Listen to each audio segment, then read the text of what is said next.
байцгаана уу? Тавинаас 50 мэдчилж байна. 50 амьдралыг Монголдо ураатай суугтмын татаа байрал. Өнөөдөр би та бүхэнд Google календарыг би яг яаж хэрэглэдэг талаар одоо өөрийнхөө ашигладаг аргуудыг үзүүлнэ. Ингээд календар дээр би яг яаж одоо мэдээлэл оруулдаг, тэгээд яаж олон давтамжтай мэдээ оруулдаг одоо үзүүлье. За өнөөдөр бол 2019 оны 11 сарын 26 Монголын улс тунхагласны одоо баярын ойн өдөр тохиож байна. За тэгээд энэ дээр бол би календар дээрээ Монголын одоо амралт одоо баярын өдрүүдийг бол оруулахаар ингээд тохируулсан байгаа. Энэ дээр одоо энэ миний шууд Google календар дээр харагдаж байгаа энэ хэсэг байна. Тэгэхээр эхлээд би одоо яаж өөртөөгөө одоо цаг болцож time blocking буюу өөрийгөө өөртөө одоо төлөвлөгөөгөө зохиож хийдгийг оруулъя. Одоо жишээлбэл би энэ дэлгэцэн дээр харагдаж байгаа нь одоо би хагас сайнд YouTube бичлэгээ хийнэ гэд өөртөө 11-ээс 12 цагийн хооронд гээд тавьсан байна. Тэгэхээр энэ дээр одоо за өнөөдөр магадгүй яг одоо л энд одоо жишээлбэл би нэг YouTube бичлэг бас хийя гэж бодъё. Тэгвэл энэ дээр ороод за ерөнхийдөө ингээд YouTube одоо үзүүлээ л да.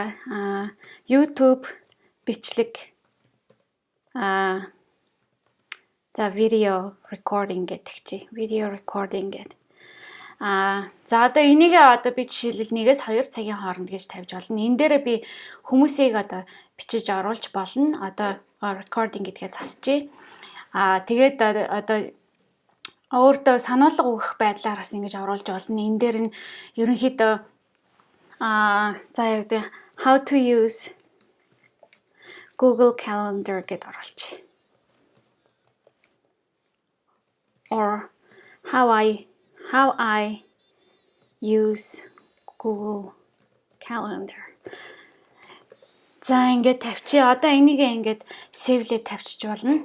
Тэгээд яг ингээд одоо юу гэдгийг би найзуудынхаа төрсөн өдрийг бас оруулахаар ингээд тавьсан байгаа. Энэ дээр жишээлбэл би магадгүй өөрийнхөө ингээд хийдэг одоо зүйлсүүдийг би ингээд өнгөөр нь ингээд ялгацдаг байгаа. За яг YouTube бичлэгийг одоо би цэнхэр өнгөийг ашиглая гэж бодъё. Бусад одоо юу гэдгийг хичээлийнхаа аймаг ногоон өнгөөр ашигладаг ч юм уу. Эсвэл өөрийнхөө өөдрөг клубын уулзалтыг шар өнгөөр ашигладаг ч юм уу. Гих мэтчлэн байдлаар одоо ингэж оруулж болно.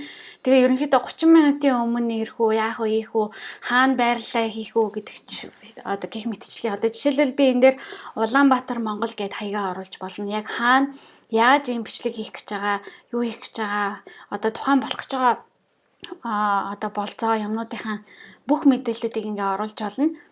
За ерөнхийдөө бол иймэрхүү байдлаар ингээд өөртөөгөө цаг болцож ингэж өөрийнхөө ажлуудыг ингээд төлөвлөдөг байгаа. За магадгүй одоо энэ ерөнхийдөө бол би 3 дахь өдөр болгон за энд Шиний 8 гэдэг энэ дээр нэг ажил тавьсан байна. За 12 сарын. За эндээс би зүгээр нэг 3 дахь өдөр би 1 цагаас дандаа ингээ rotary lunch гэдэг тавьчих. За rotary lunch гэдэг оруулчих. За энэ дээр одоо би жишээлбэл хаана байдгийг ингээл одоо нэвдэнг за corporate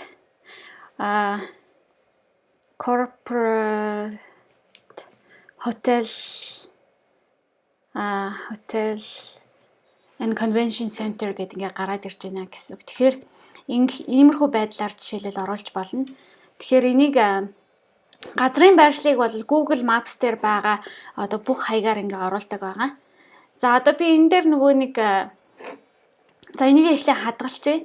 Rotary lunch-а би эндээсээ одоо юу гэдгийг байнга давтагддаг байдлаар ингээ оруулъя гэж бодъё. Тэгвэл энэ дээрээ за энэ дээр яг бас мэдээлэл өгч байна.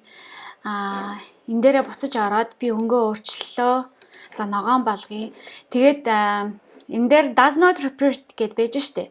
Энийг одоо юу гэдгийг 7 хоног болгон би 5 гарагт гэж тавиад тэгээд энийг одоо ингээд тавьчих юм бол за энэ хаягаа би нөгөө түрүүн арилгацсан байсан арай ороогүй юм.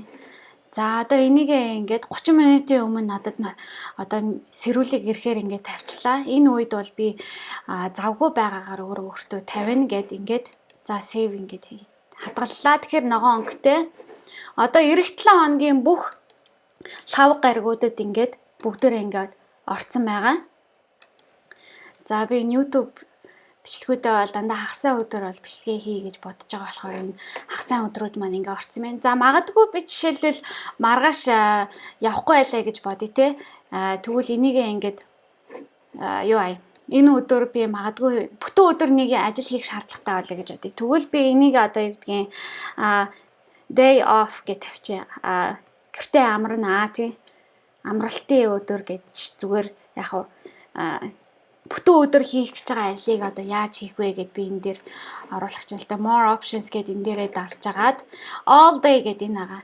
Энэ сонголтыг аваад бүтэн өдөр би юу ч хийхгүй энэ амралтын өдөр байх юм аа гэд ингээд одоо тавьчих. Тэгэхээр save гэд.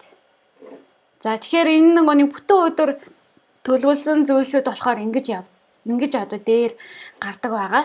2-3 өдрөөр бас хийдэг одоо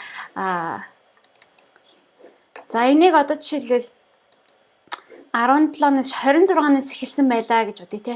26-наас 27 хүртэл гээд ингээд хадгалаад тавилаа.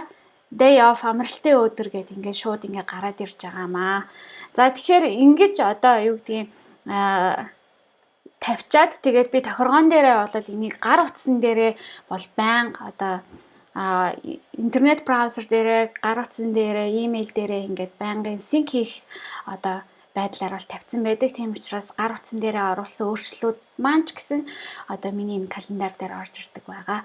За ямар ч байсан